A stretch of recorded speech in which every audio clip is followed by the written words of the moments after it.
থেকে শুরু হয়েছে ছাত্রলীগের হল ছাড়া হওয়া। প্রত্যেকটা ক্যাম্পাসে এক সপ্তাহের মধ্যে হল ছাড়া এবং ক্যাম্পাস ছাড়া হয়েছিল।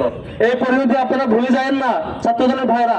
আপনারা 15 বছর মজলুম ছিলেন, আবার যদি জালেম হইতে চান, ছাত্রলীগ ঠিক যে কায়দায় শিক্ষার্থীদের তোপের মুখে পড়ে ক্যাম্পাস ছাড়া হয়েছে, আপনাদের তার চেয়ে ভয়াবহ পরিণতি ভোগ করতে হইতে পারে।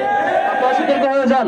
ছাত্র শিবির আমরা খুব ভালো যখন আমরা ভালো থাকি, আমরা তাকে রেসপেক্ট করি, সাথে চলার চেষ্টা করি। যখন আপনারা অতিরিক্ত চাঁদাবাজি আর লুণ্ঠন করবেন, ভালো হওয়ার চেষ্টা করবেন না, কথা শুনবেন না, সঠিক পথে আসবেন না, শিক্ষার্থীদের জন্য কাজ করবেন না, এই লুটপাট আর লুণ্ঠনের কাজ করতে থাকবেন, খুন সন্ত্রাস ধর্ষণ চলতে থাকবে, আমরা আমাদের সেই ছাত্রলীগের বিরুদ্ধে যে ভূমিকা আমাদের ছিল, সন্ত্রাসের বিরুদ্ধে যে ভূমিকা ছিল, সেই ভূমিকা আবারও ফিরবো ইনশাআল্লাহ।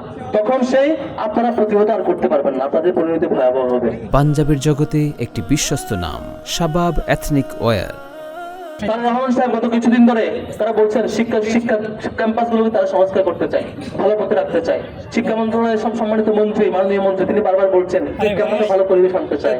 যদি আপনাদের দলীয় গুন্ডা বাহিনীকে নিয়ন্ত্রণ না করেন আর এইভাবে সন্ত্রাস আর চাঁদাবাজ আর লুণ্ঠনে ব্যস্ত রাখেন, শিক্ষার ক্যাম্পাস, এই সুন্দর ক্যাম্পাস কখনো ফিরে আনতে পারবেন না।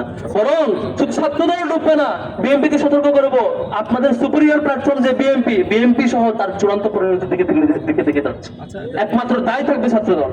আজকে কালকে ক্যাম্পাসে এটুকু এমনিতে হয় না, তো খুঁজবেন চারপাশে যে এই যে চারপাশে এলাকা, প্রত্যেকটা জায়গায় তারা চাঁদাবাজি করে, প্রত্যেকটা জায়গায় তারা মাদকের অভয়ারণ্য নিশ্চিত করেছে। তারা এই যে মাদক চাষ, চাঁদাবাজ ক্যাম্পাসের চারপাশে, সাংবাদিক ভাই ইনভেস্টিগেশন করেন না, আপনারা পাবেন চারপাশে এই চাঁদাবাজি এবং এই যে মাদকের যে ব্যবসা তারা চালাচ্ছে, এটা দিয়ে তারা চলে। তাদেরকে বহিষ্কার করার কোনো ক্যাম্পাস ছাড়ছে না, ক্যাম্পাসে তারা যাচ্ছে না।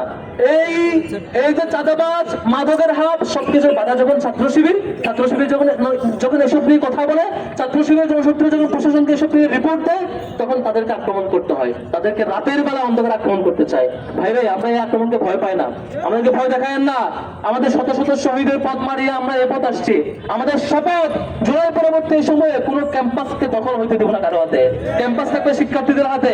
ক্যাম্পাস কোনো রাজনৈতিক সংগঠন দখল করার জন্য নয়, ক্যাম্পাস অছাত্রদের জন্য নয়, মাদকের জন্য নয়। কোনো ক্যাম্পাস সেটা পলিটেকনিক্যাল ইনস্টিটিউট হোক, কিংবা অন্য কোনো প্রতিষ্ঠান হোক, ছোট্ট কলেজ হোক, কিংবা স্কুল হোক, কিংবা ঢাকা বিশ্ববিদ্যালয় হোক, কোন ক্যাম্পাসের কোন পর্যায়ে কোন রাজনৈতিক সংগঠন নিজের অধীনে নিয়ে দখল নেওয়ার চেষ্টা করবে আর আমরা প্রতিহত করব না, এমনটা হবে না ইনশাআল্লাহ।